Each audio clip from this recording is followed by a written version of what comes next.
Hello everyone, this is Perfect and welcome back to my Stonehearth starter guide. This is now episode 4 of about a 5-part series, I think. It is mostly just a starter guide. I'm not wanting to play through the entire game. Where we left off, we were still doing some mining in this area. As you can see, we've mined out. Let's take some of the slices up. Where do we mine? I thought we mined some of this area. That's curious. I don't think this is the latest version. It's not. Okay, deleting this and moving on. Hello everyone, this is Perfect and welcome back to my Stonehearth starter guide series. Things to note, I have had a few issues with my computer and for some reason the last save through hadn't saved, so I missed out on pretty much everything that we did in episode 3. So in between making that last episode and this episode, I have taken that save file and tried to mimic exactly what we did in that last episode. So we built the carpenter's yard, we built the 2-bedroomed little townhouse, we cut down some trees over here, we did some mining over here and some mining at the higher levels. We set up our blacksmith, which is going there now, and I think we got the herald to join us as well. So those events I've gone through, but some things have changed. Probably the most notable, and I'm actually really disappointed about this, is Gary is no longer on the roof, which I'm really sad about. So I thought it was pretty cool to have a squirrel running around hiding on top of our roof, but Gary's now located within our dining hall. I think he can go through the door. So he'll be running around in our town, but he won't be able to stay on the roof, which is a little bit disappointing. So the purpose of this episode, I just want to run through a few more mechanics, but this will probably be the last episode in this series because it is just a starter guide. I'm not intending this to be a complete playthrough.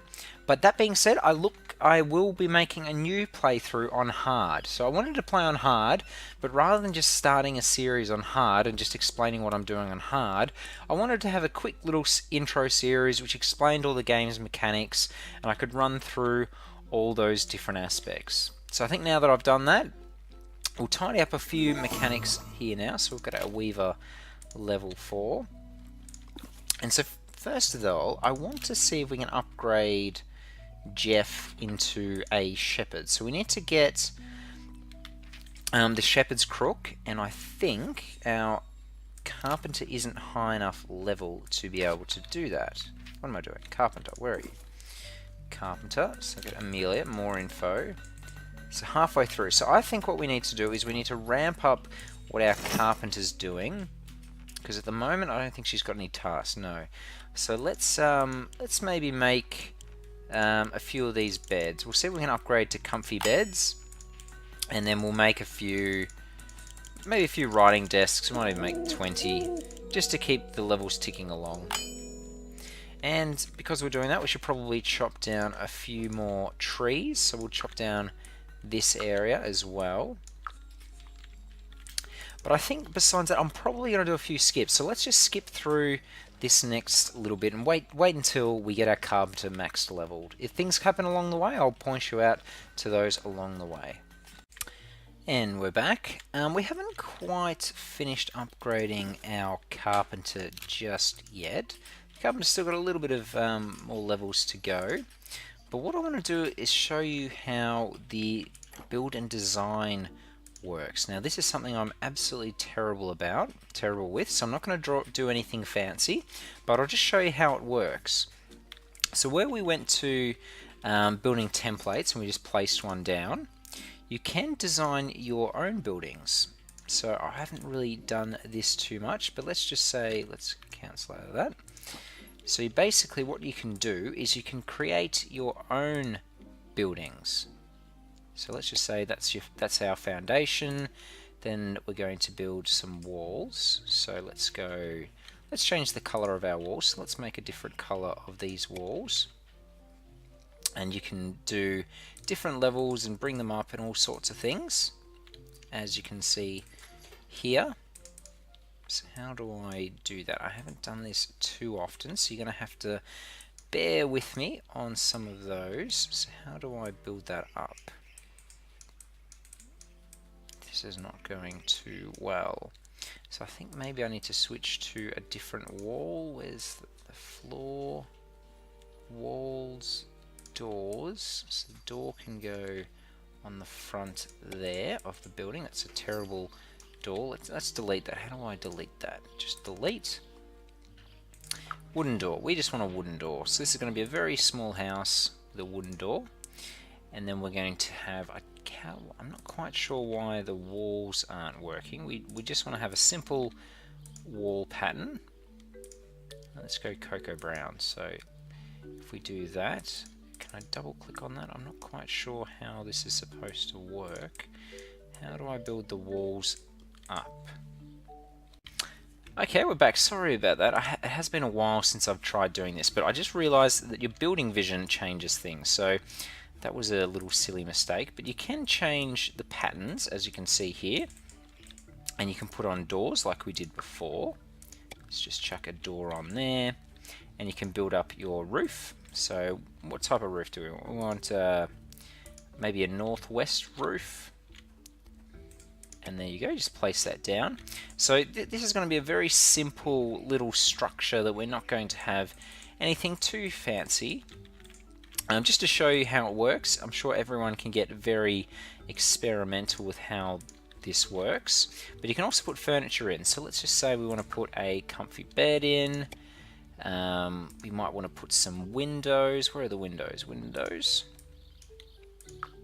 And we better put our walls back up. So there we go, might take a couple of windows in there. Actually, probably not to do the fine quality ones, because they, I think, are random to be built as you're going through. So let's chuck those away and put some just standard windows. And we might go around and chuck them on the other side as well. And then we'll chuck the floor back down, and we might even create a little path, little road. Might make it a stone road, and maybe too wide, and let's just make it from there all the way to the dining hall. And you can put in patterns, as you can see here, which look quite nice. And so now that we've done that, and I realise that these aren't at the same level, which is probably going to annoy several people, but what I'm going to do just quickly, this doesn't look like that's finished. That's a bit strange. Let's go back to that color. There we go. Now that that's all done, we can go finish editing, and it tells you all the materials you need to build this structure based on what you've put in there. So if I added higher walls and an additional path, the quantity of these resources would go up. At the moment, I'm just going to hit build, start building, and similar to what's happened before with the other buildings, your workers should go along and start building it. So they're doing the path now, and then they'll start building the building as well. So the good thing about this game is you don't need to tell them exactly how to build it. Once you've set up that themselves, the game will tell all your workers what they need to do, in what order. They'll even place all the scaffolding down, they'll place all the ladders, so you don't really need to worry too much that they're not going to be able to build the structures you tell them to. One thing to be to check though is sometimes when you build structures too close to others, and it seems like it's happened here to some degree, you might get some ladders and scaffolding which remain. So particularly when structures are built right up next to each other and their roofs overlapped, not like this. Actually looks like they remain because there's a couple of lanterns they still need to place up, which we may have accidentally sold. But yeah, if they are close to each other, you need to just be careful that the scaffolding doesn't touch each other, and sometimes that can be a little bit of an issue. So we don't have anything for you. What are we going to sell? We might sell some of these special doors. And we'll sell the writing desks, so we don't actually need those, and we might even sell that. We'll keep the comfy beds, and we'll keep just about everything else. So that's basically how you build structures in Stonehearth. Apologies, it just took me a little bit of reminder about a couple of things we're learning along the way. But you can get quite experimental with what buildings you can build. You can also build walls, so a freestanding wall. I think with these you might need to build foundations first though. Oh no, there you go. So we can build a wall, which I'm not going to do, so I'm just going to cancel that. But there's all sorts of things. So you can end up building a castle where we could have a wall right around our township and all sorts of things. So while they're away building, how's our carpenter going? Getting very close. So our carpenter shouldn't be too far away, and as you can see, they're constantly building our new structure, and they should be able to build the roof as well. So this is quite an ugly looking building, so I probably could have spent some time in making it a little bit more fancy, but there's a lot of different features you can do, so certainly explore that, particularly if you're interested in building. You could build a little town hall, you could build roads and paths that go all around your town, you can build fences, you can build walls, there's all sorts of things. It sort of does fit in with the rest of the town, although it looks like the roof, I accidentally pitched only 3 locations. So you need to pitch in all locations to make sure you don't get this effect. Or you just have it in 2 so it looks like these type of roofs, which is sort of just one side and the other. This is a little bit strange. So I feel like we need another building just here to sort of tidy it up. But that's okay. It looks okay. It sort of matches in with the rest of our structures. So Amelia's getting closer. Do you have things still to build? You haven't run out. I think maybe they have run out. So let's maybe queue up a few extra things just in case she stopped crafting things. Yep, so it looks like maybe we're out of cloth. No, they should be built soon. I'm not quite sure why they're not being built, but that's okay. Yeah, so over time we'll move all our workers into buildings and stop them staying out in the open.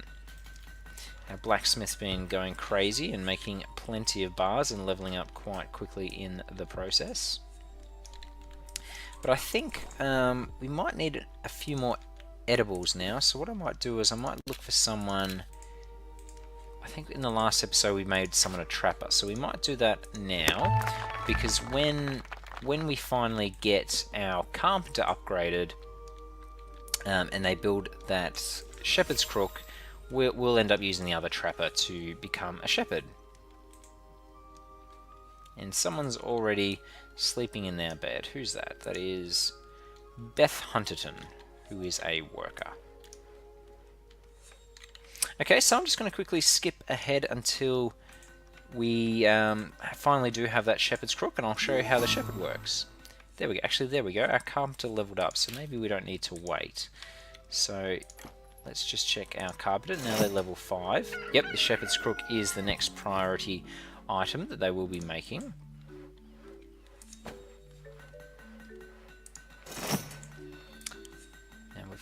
We do have a workbench as well. Yep, we've got both of those. So they should be able to make everything. And Gillet of coins. We've got the coins there. Is that the shepherd's crook? Shepherd's crook. Okay, so now if we go to...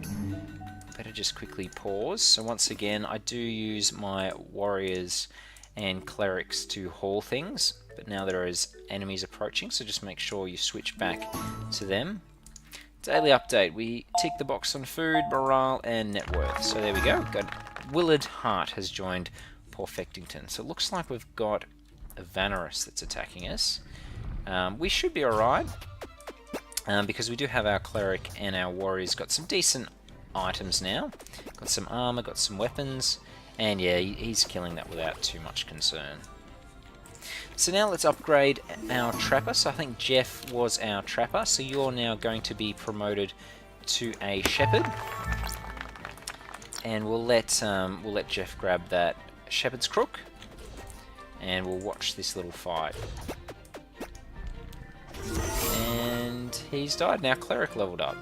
So once again, these items here, they're considered loot. The only way people will pick those up is if you make sure you loot those. I think there is an option in the options settings menu where you automatically loot items that drop.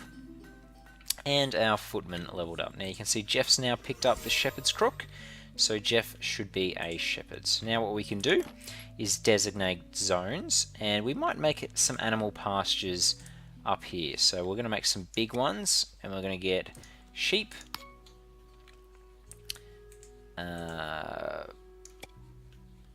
rabbits, and a pollo. Actually, let's make it bigger. Let's make the pollo this area. Okay, so what our shepherd will do over time is he will go out and find animals, bring them back, and they will be farmed over time. So as you can see here, there's a sheep that's appeared. So our shepherd will walk up to the sheep, and he will follow him all the way back to the designated zone. So he'll spend some time as the shepherd going around collecting different animals. Now that we've got a shepherd, I think they randomly spawn around the map, similar to how the trappers work. And over time we will start to build that up. Now our workers appear to be doing nothing, so we want to give them something to do. So maybe in the short term we'll just give them some mining to do. Rufus is back. And we don't really have anything to sell. Is there anything I want to buy? No, not really. So we'll say goodbye to Rufus. Okay, so what I'm going to do now is I'm going to quickly skip through, because the next thing we want to do is we want to get a cook. Actually, we can get a cook now. So I'm just going to upgrade you to a cook, and we're going to backfill your role with... Let's go with Sips Pounder. You're going to be our new farmer, and with our cook we're going to make sure that we start to build the cooking things. So let's build one of each of these, and we'll make, as soon as he can make one, he will make an oven. And then the main thing I want to get from a cook is the animal feed. So with the animal feed you can make your you effectively feed your animals. So rabbits need carrots, sheep need wheat, and pollos, which are chickens, need corn. So now that we're getting our... So we've got these workshops now, so let's just chuck them here. And there. And once he's upgraded, he will get them. Now we don't have corn yet, and I probably should have checked that beforehand. But our farmers, once they level up, so let's just check this now. Once your farmers level up, there are new recipes they can, or new plants they can grow. So corn and wheat, for instance, the farmer has to be level 2. So we've only just changed to a new farmer who's going to take quite a while to level up. But maybe I shouldn't have rushed through and got a cook straight away, or we should have got another farmer earlier. But in order to feed your animals, you will need to have a level 2 farmer, farming both corn and wheat for chickens or pollos and sheep. That's okay.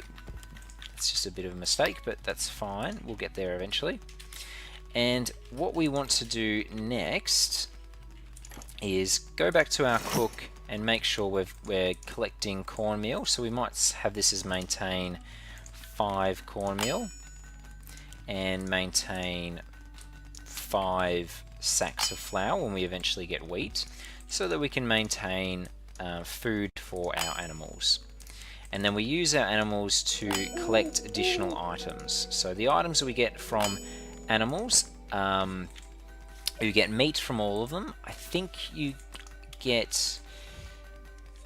only get meat from rabbits, but you might also get rabbit skin, so for leather. From sheep you also get wool, which you use at the weaver to make some of the higher level weaving items. Where's an example? I'm sure, there you go. There's wool there. And for the pollo, They also give you meat, but they also give you poyo feathers, which you can use to make quivers for archers when you upgrade your warriors to archers. A goblin with a fancy hat lumbles into town. You got supplies, we take, we good, we have understanding. I don't want to give them all that, so I'm going to hit decline. No, me brain breaking, me break you. Okay, so now, with those goblins, normally when you get an event like that, they appear on the map somewhere, yep, just over here, and they will attack you. So what I'm going to do is I'm actually going to attack them, but before we do, I want another warrior. So let's find someone with good body. Probably you're going to be the best for that, I guess. And we're going to upgrade you to a warrior.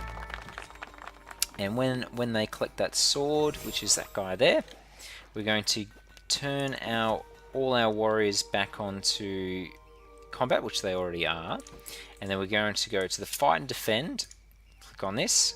And go to attack, move, and we might as well attack these ones that are coming towards us before they actually get to us.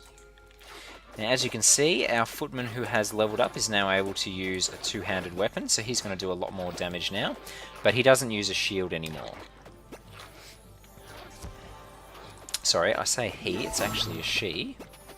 And Sims Panda is actually leveling up relatively quickly as a farmer, so we might be able to get that. Now, before they go back to town, we actually don't want to. We want to completely finish with these goblins. So where were they? They were just here. So let's attack.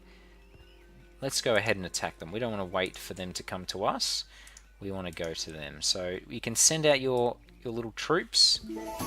We just need to make sure that they all go, because at the moment it's just Fiona. So maybe I need to go party.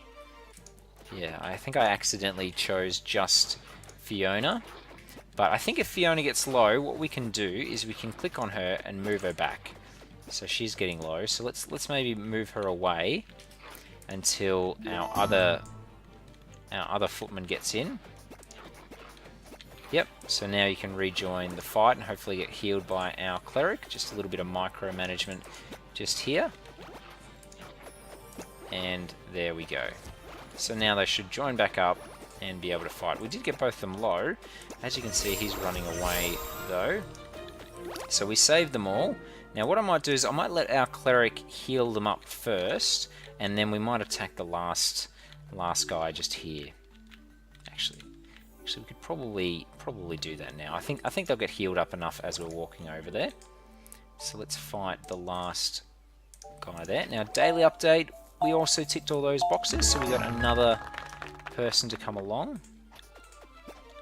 Let's see if we can kill this guy. Now, if he's fighting this one, you don't have a shield, so you're going to move back. So you get a little bit more heals, just a little bit of micro here. Willard, and you're severely low on health, so we might have to run away. I think. Let's move away because I think we're gonna lose. We did. We lost. Okay, maybe next time we should have considered getting a few more warriors before we went down there. But I think what we'll do is we'll turn everyone back to town. But we did lose our very, very, very first person. So maybe next time don't be so gung-ho and see if we can attack everyone. But our workers appear to want to actually collect the items they've dropped. So I don't know if there's a way of saying don't come here. But that has caused a bit of an issue for us. So can you guys please stay away from this location? I think what I'm going to do is we're going to heal up our warriors, which they are healing, and we might actually get a couple more warriors. So let's get some people with a little bit more health. And I think we're not going to have another sword, but hopefully our carpenter keeps making them. And we're going to get some revenge on... I wonder if it tells us who died. Willard Hart. Okay, so Willard Hart died. Now, yeah, this is going to be an issue because our workers are going to keep trying to come down and collect that sword. So we're going to have to... Yep, you can go away. Rear Doral has joined. So let's just keep making a few more warriors. We don't want body 1 though. And I think once we've made all those, I'm going to move down and we'll see if we can fight. So as we've been doing that, we've been collecting quite a few. What's going on now? Alright, we are going to have to kill this guy because he's starting to destroy our workers. Now, he doesn't have a whole lot of health left, so we shouldn't have too much issue. So as you can see, we're collecting some sheep, we're collecting some rabbits, we're collecting some poyos. Oh, this is not good. We're getting attacked from everywhere. No one went down to that other side, did they? Oh, they did. No, this is not working out well at all. Oh, this is a disaster. This is meant to be a starter guide, and I'm showing you what not to do. So, hopefully we will kill this guy, and we will get revenge. It looks like a couple more swings. There we go. So we now have finally demolished them all, but we're going to have to bring back the gravestones to our town to make us remember that these people died for a good cause. Now while you're here, make sure you destroy all the chests, destroy all their buildings, because you can collect lots of items along the way. So once again, don't quite do exactly what I did there, otherwise you'll end up losing quite a few of your people, but I did want to show you just a fight and what happens, and I thought it would be a little bit easier. It's best always to have more people than less, and probably always good to have 2 clerics rather than just the 1. But we killed him. Oh, it hurts. Tell my sheep me loves her always. You know when, Ogo coming, Susase, Ogo crush everyone. So we're going to be attacked by someone else soon, but I think we'll be okay. Okay, so now, I think while we were doing that, how close is Sips Pounder to upgrading? A little bit whiles away. But whilst that was a little bit of a disappointing end, we lost a couple of people. I think that's probably going to do for this episode, but also for the starter guide. I've gone through most of the professions, how they work, how you go from just starting as a carpenter to enabling you to get a warrior to a herbalist, and then also how you upgrade a profession to a new profession. I've explained the combat system. I think I've gone through most of the mechanics. If you've got any further questions, don't hesitate to throw them down in the comments section. If there are any particular additional questions that you might have, just let me know, and maybe I can do another short episode afterwards to show new mechanics. But besides that, I probably will start my hard mode series now, and that'll be coming out over the next few days. Anyway, thank you all for watching this episode in this series. I do hope you enjoyed it. If you did, please remember to leave a like and subscribe. And please also comment if you've been enjoying Stonehearth, because this is something I want to have a few more episodes on my channel, hopefully doing a hard series, which will go into a little bit more depth. And if you are interested in that, please remember to leave a comment and just let me know that you are interested. Besides that, I will see you all in the next episode. Thanks, guys. See you later. Bye.